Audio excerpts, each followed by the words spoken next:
Здравейте, аз съм доктор Попов, а това видео е за интерденталните четки. Не всеки човек се нуждае от интердентална четка. Повечето се справят чудесно с конец и с четка за зъби. Но ако имате по-големи пространства между зъбите или пък оголени корени, тогава вече ви е необходима интердентална четка. Всеки, който е чистил бутилка, знае колко е трудна тази задача. Създадени са четки за зъби, които имат абсолютно същия дизайн, както четките за почистване на бутилки, защото пространствата между зъбите и между корените на зъбите са точно толкова трудни за чистене, колкото и една бутилка.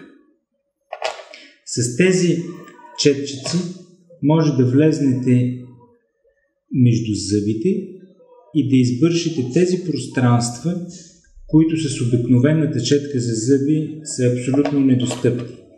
Бихте могли предварително да си извиете четката, така че когато я вкарвате между зъбите, тя вече да има тази извивка и да обгърне цялата шийка на зъба без излишно напрежение.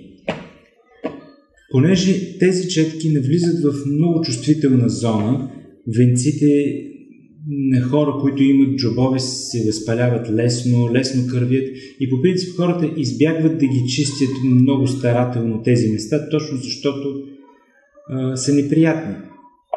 Затова тази четка трябва да се използва много деликатно. Повечето имат връх, който би могъл да травмира венечния джоб. Затова изберете подходящ размер. Продават се в различни размери. Изберете такъв, който е най-добър за чистене на тези места, които са ви проблемни.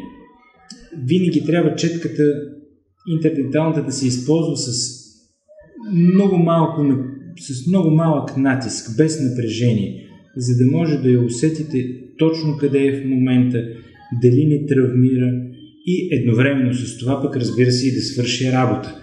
Не бива да бъде просто така прекарване между зъбите. Особено трудни са пространствата между корените.